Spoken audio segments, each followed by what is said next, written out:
Hello, welcome to the Dr. Dare Show. My name is Dr. Frederick Dare. I am a therapist here in Atlanta, Georgia. And before we get started, don't forget to subscribe to my channel, like it, share this video, and click the little bell at the bottom so that you'll get notifications of when I upload new content. So today's topic, real simple, nothing like extraordinaire, but it's so important for this time of year. How to make new year resolutions you can stick to. Because I guarantee you, most of us don't even remember what we said our resolutions were for last year. And so I wanted to introduce you to a tool called S.M.A.R.T goals. S.M.A.R.T. Right? And that is an acronym for something, and we will get there. So what I wanted to start this video with is the top 10 resolutions that were made last year. Number 1 was exercise more. Anybody out there did that? I'm sure. Lose weight, number 2. Get organized is number 3. Number 4 is learn a new skill. Number 5, live life to the fullest. Number 6, save more money. Number 7, quit smoking. Number 8, spend more time with family and friends. Number 9, travel more. And the last one is number 10, read more. So does some of those sound familiar to you? I'm sure they do. I think most people at this time of year is like, their goal is to lose weight, right? And there's always these pictures on Facebook of the gym, like December 30th, the gym is empty. January 1st, the gym is packed. And all of that's based on these New Year resolutions that we set. But the problem is we don't stick to them, and that is because we don't hold ourselves accountable. So again, we're going to go back to SMART goals, and I'm going to give you the definition of what each of the letters in the acronym represent. So the first one, the S, represents specific. You have to make your goals specific. If you don't make them specific, you won't know what they are, or you won't know how to achieve them. And when I say specific, I mean dead on specific. Like, okay, one goal is to do a YouTube channel and make the premise of that YouTube channel, or the framework of that YouTube channel, mental health. Right? That's a focused, specific goal. It's unambiguous. I know what I'm going to do. I'm going to do a YouTube channel, and I'm going to cover do a YouTube channel with topics related to mental health. Okay, so specific can be losing weight, but more specific could be losing 10 pounds by the end of the year, or even 12 pounds by the end of the year, saying I'm going to use 1 pound. I'm going to lose 1 pound per month. You get my drift? It needs to be specific enough so that you can document it and say that this is what I'm going to do. And then number 2 is measurable. It's the M in the word SMART, and it is measurable, kind of what I just said. We're going to lose 1 pound per month for the next year, so we want to lose 12 pounds. And so therefore you're already holding yourself accountable for the month of January when you say, okay, I got to lose a pound in the month of January. Get my drift? So you need to make sure that they're measurable. You have the ability to measure your progress, because if you don't, guess what? You're not going to hold yourself accountable. I hear it over and over every year. I hear it all day long with friends and family and clients. Oh, I'm going to do this, I'm going to do that. And my first question is, how and when are you going to start? I don't know, but I'm going to do it. I'm going to do it, I promise. Hold on. And so the first one was specific, that's the S. The second one is measurable, and the third one is achievable. Are your goals attainable? Are they impossible? You don't want to make a goal that is not impossible. Saying, for instance, I'm going to lose 20 pounds in a day. Or I'm going to make $1 million in a month, but I don't have a job and I don't have a layout. Those things are kind of like, if you do that, I want to know your secret, but most likely those things are impossible. And losing that much weight is probably not healthy in that short amount of time. But hey, but you get my drift. It's achievable. Like, achievable. The next is the R in the word SMART, is relevant. Are they realistic? Are they relevant to your life purpose? And when I hear that, it's like, my passion is mental health therapy. My passion is music. My passion is fitness.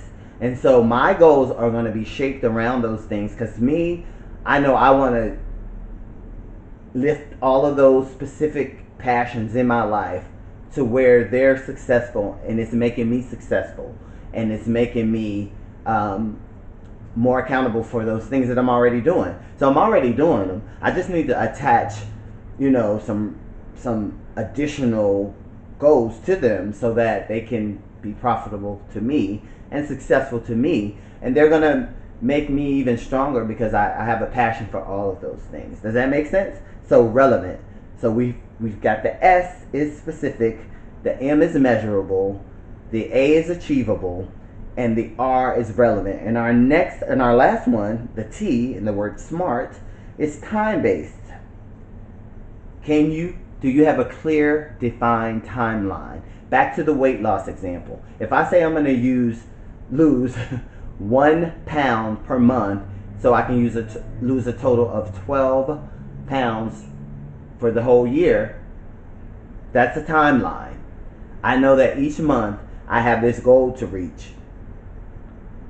And January comes, I can start on that goal, and by the end of the month, if I've lost 1 pound, guess what? I feel good about myself. I achieved it. It was time specific, it was measurable, and it was relevant to my goal. My passion is to lose weight, so that is what I just did. So hopefully that makes sense. Remember, SMART goals, S-M-A-R-T, SMART goals. Nothing, like I said, there's nothing so over your head that you can't get this. But I think if we use this tool to make our resolutions, we may stick to them more than just throwing out, oh, I'm going to do this, this, this, and this, and then nothing to show for it at the end of the year. And this is just to help you not fail or give you a fighting chance, you know. But anyway, again, this is not a guarantee that you'll achieve the goals, but at least you'll have a tracking and specific, measurable, achievable, relevant, time-based goals that will probably make more sense and that you'll probably achieve, because you won't do something crazy like I'm going to become a millionaire in a day, unless you hit the jackpot, unless you hit the lottery. Okay, but anyway, so tips to kind of start on this process: vision boards. I think they're excellent. You can kind of put all your goals, take pictures of things that you're going to achieve for the year, post them in somewhere that you can see them so that they stay fresh in your brain. Another thing that I thought about this morning is a resolution diary. Like every day you write in your resolution diary of what you did today towards your goals so that you can stay on track. Because again, a lot of people, they don't hold themselves accountable. And what I mean that is, you say you're going to do something, and then 2 months later I ask you, well, have you worked on such and such? Oh no, I'll do that in 3 months. Oh no, I'll do that tomorrow. I'll do that. But you never get to it. And it's not really your fault, because that human brain, we forget things all the time. It's just a part of being a human being, I think. But then make a list of the goals that you want to achieve, and for each goal, make sure it's specific, measurable, achievable, relevant, and time-based, that you can get it done within a year, or get it done within a year, because you're doing yearly resolutions. I say if you make such a big goal and you don't have a time stamp on it, a timeline, you probably won't do it, or you probably won't stay on task, is what I'll say. I think what makes me successful, and what people don't realize, when I am invested in a goal and I say I'm going to do something, I stay focused.